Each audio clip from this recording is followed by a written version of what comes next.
लोग इसके पहले इन्वर्सिबल फंक्शन पढ़ चुके थे। इन्वर्स ऑफ ए फंक्शन पढ़ चुके थे कि कौन सा फंक्शन इन्वर्सिबल होगा और कौन सा फंक्शन इन्वर्सिबल नहीं होगा। डिटेल्स में हम लोग पढ़े हुए हैं, उसका वीडियोस है, देख लीजिएगा। कंपोजिशन ऑफ फंक्शन और इन्वर्सिबल फंक्शन हम लोग पूरा डिटेल्स में पढ़े थे। तो इन्वर्सिबल फंक्शन के बारे में हम लोग पढ़ चुके थे कि फंक्शन इन्वर्सिबल तभी होगा जब वह 1 1 और ऑन टू होगा। और इन्वर्स का मतलब क्या होता है, इनपुट और आउटपुट को आपस में बदल देते हैं, तो वो फंक्शन इन्वर्सिबल फंक्शन होगा।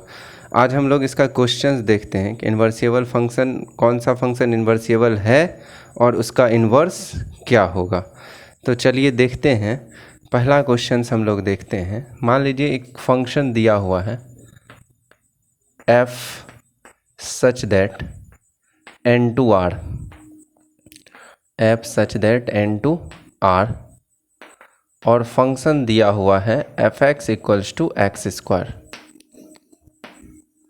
f such that n to r में एक फंक्शन डिफाइन है f(x) बराबर एक्स स्क्वायर, और ये कहा जा रहा है कि ये बताइए कि फंक्शन इन्वर्सिबल है या नहीं।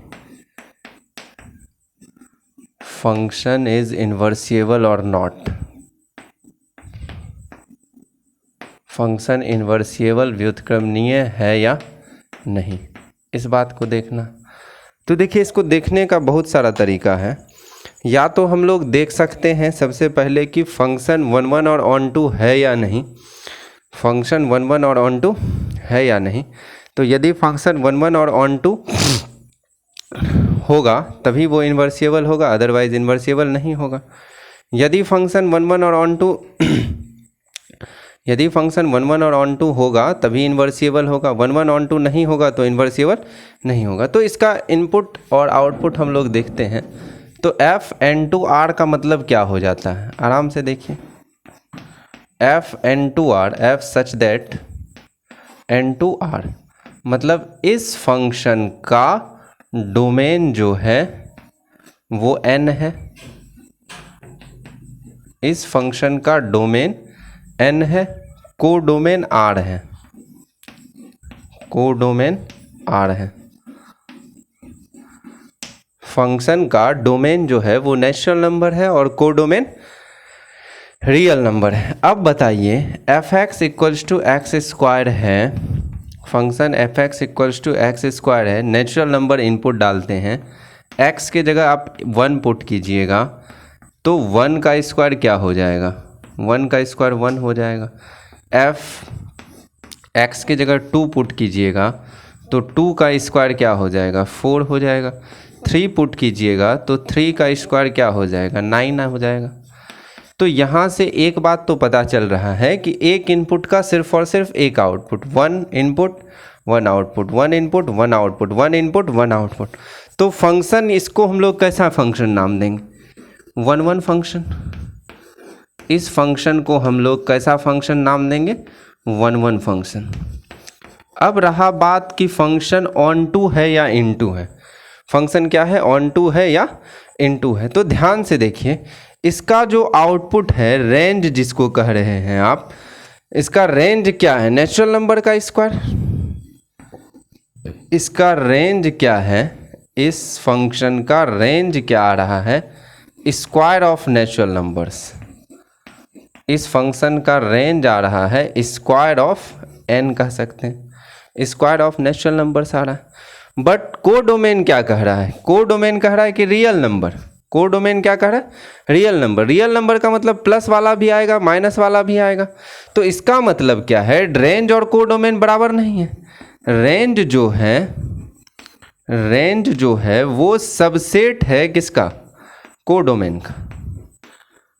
1 4 9 16 सब किस में शामिल होगा, रियल नंबर में। तो रेंज सबसेट है कोडोमेन का, और हम लोग जानते हैं कि रेंज जब सबसेट होता है कोडोमेन का तो इस फंक्शन को नाम क्या देते हैं, इनटू फंक्शन। इस फंक्शन को नाम क्या देते हैं, into function.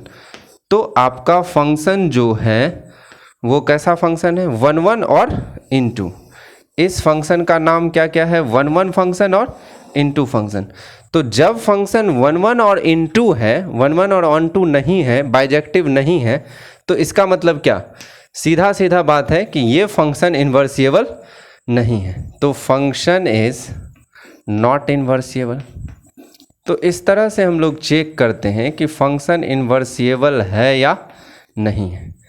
F is not invertible function. फिर से इस बात को समझते हैं कि फंक्शन क्या दिया हुआ था। तो फंक्शंस दिया हुआ था f such that n to r f x equals to x square, f such that n to r f x equals to x square. मतलब इस फंक्शन का डोमेन जो है वो नेचुरल नंबर है, और को डोमेन क्या है, को डोमेन है रियल नंबर। ये हम लोग फंक्शन पढ़ चुके हैं, उस पिछले वीडियो में ये दिख जाएगा कि इस फंक्शन का डोमेन है नेचुरल नंबर, को डोमेन है रियल नंबर। तो इनपुट जब हम लोग नेचुरल नंबर डालते हैं तो 1 का आउटपुट 1, 2 का आउटपुट 4, 3 का आउटपुट 9, तो हम लोग क्या देख रहे हैं, 1 1 फंक्शन तो है, फंक्शन क्या है 1 1 है। बट फंक्शन 1 1 तो है, लेकिन देखिए इसका रेंज क्या क्या आ रहा है, तो आप कहेंगे स्क्वायर ऑफ नेचुरल नंबर आ रहा है, स्क्वायर ऑफ नेचुरल नंबर आ रहा है। तो स्क्वायर ऑफ नेचुरल नंबर यदि आ रहा है और यही चीज़ दिया हुआ है आउटपुट आपका कोडोमेन दिया हुआ है क्या, रियल नंबर, तो स्क्वायर ऑफ नेचुरल नंबर जो है वो सबसेट है किसका, रियल नंबर का। रेंज सबसेट हो गया कोडोमेन, तो रेंज सबसेट कोडोमेन, तो इस फंक्शन को क्या नाम देते हैं, इनटू फंक्शन। तो जब 1 1 ऑन टू फंक्शन नहीं है तो सीधा सा हम लोग क्या जानते हैं कि फंक्शन इन्वर्सिएबल नहीं है। यही फंक्शन 1 1 ऑन टू रहता तो इन्वर्सिएबल रहता और इसका इन्वर्स हम लोग निकाल सकते थे। देखिए अब इन्वर्सिएबल फंक्शन यही कब बन जाता है, इसी चीज़ को देखिए, ये फंक्शन इन्वर्सिएबल कब बन जाएगा, इसको हम लोग देखते हैं। तो यदि फंक्शन इस तरह लिखा हुआ है, यदि फंक्शन इस तरह लिखा हुआ हो, इसी फंक्शन को हम लोग देखते हैं कि f n equals to f, एक फंक्शन लिखा हुआ है f such that n to y and y equals to n square n belongs to capital n, n belongs to capital N, then the function and function fx equals to x square। Same function है, जैसा function हम लोग पिछले questions में देखे थे, same function है कि f such that n to y, f such that n to y and y को डिफाइन किया गया है n स्क्वायर, n belongs to n, and function fx equals to x square. अब ये पूछ रहा है function invertible, function is invertible और नॉट। तो सबसे पहले हम लोग इसको देखते हैं, इस चीज़ को देखते हैं, इस बार फंक्शन क्या क्या दिया हुआ है। तो फंक्शन देख के बता सकते हैं कि इनपुट तो सेम है जैसा पिछले क्वेश्चंस में था, f such that n to y, input कहिए या डोमेन कहिए, इनपुट और डोमेन।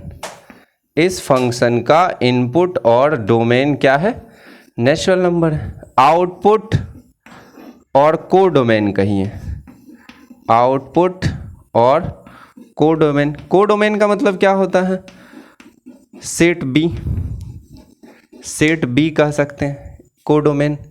अब देखिए y को कैसे डिफाइन किया गया है, y ढंग से समझना है कि y को जो डिफाइन किया गया है कि आउटपुट आपका क्या होगा, तो आउटपुट कहा गया है n का स्क्वायर होगा, n का स्क्वायर होगा, और n क्या है, n नेचुरल नंबर, n क्या है, नेचुरल नंबर। इसका मतलब क्या है, जब आप इनपुट रखते हैं, जब आप इस क्वेश्चंस में इनपुट रखते हैं f x equals to x square में आप इनपुट रखते हैं, तो इनपुट क्या रखेंगे हम लोग, नेचुरल नंबर। तो 1 से शुरू करते हैं, इनपुट 1 डालते हैं तो 1 का स्क्वायर कितना हो जाता है, 1 हो जाता है। 2 का स्क्वायर कितना हो जाता है, तो 2 का स्क्वायर 4 हो जाता है। 3 का स्क्वायर कितना हो जाता है, 9 हो जाता है। तो पिछले सवाल में भी इस चीज़ को देखे थे कि 1 input 1 output, 1 input 1 output, 1 input 1 output, 1 input 1 output, then function is called 1 1 function. इस फंक्शन को क्या नाम दिया जाता है, 1 1 फंक्शन।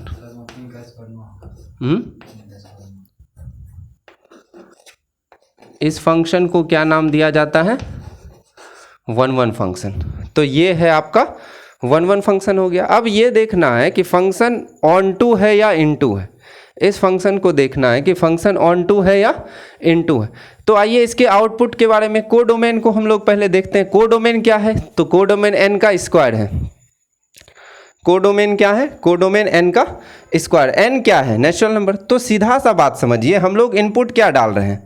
Natural number. आउटपुट क्या मिल रहा है? नेचुरल नंबर का स्क्वायर, नेचुरल नंबर का स्क्वायर, नेचुरल नंबर का स्क्वायर, नेचुरल नंबर का स्क्वायर। तो साफ साफ बात क्या है कि यदि आउटपुट नेचुरल नंबर का स्क्वायर दिया हुआ है तो इसका मतलब क्या है? रेंज जो है आपका वो भी नेचुरल नंबर का स्क्वायर। पिछले क्वेश्चंस में भी देखे थे, रेंज जो है आपका वो क्या है? Square of natural number. Range आपका है स्क्वायर ऑफ नेचुरल नंबर। और कोडोमेन भी यही सेम चीज़ है। तो कोडोमेन भी यही सेम चीज़ है। तो इस केस में रेंज और कोडोमेन क्या है? इक्वल। रेंज इक्वल्स टू क्या मिल रहा है आपको? Codomain. Range equals to codomain क्यों मिल रहा है? ध्यान से देखिए कि y इक्वल्स टू क्या दिया हुआ है?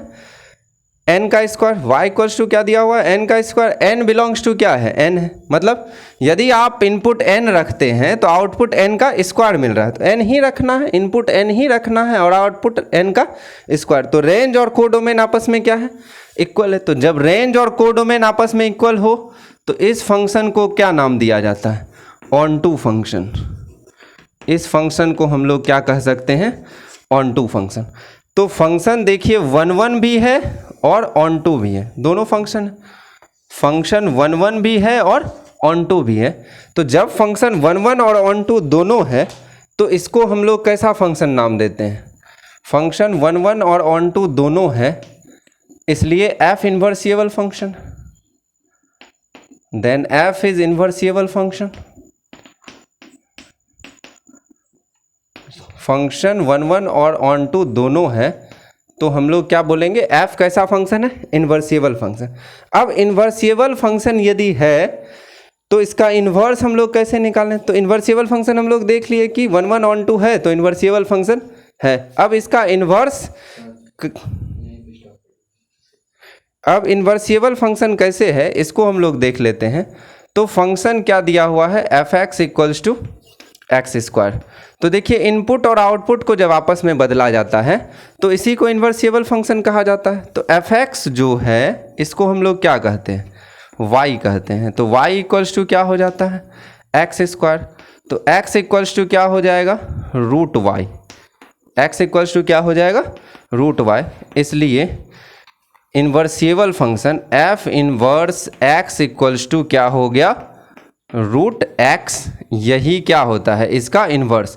तो यहाँ से हम लोग ये देख सकते हैं कि जो फंक्शन 1 और ऑन टू दोनों है वही फंक्शन क्या है? इन्वर्सिएबल है। और इसका इन्वर्स क्या हो गया? इनपुट को आउटपुट में बदलते हैं तो इन्वर्स फंक्शन हो जाता है और इन्वर्स फंक्शन क्या हो गया? Root x।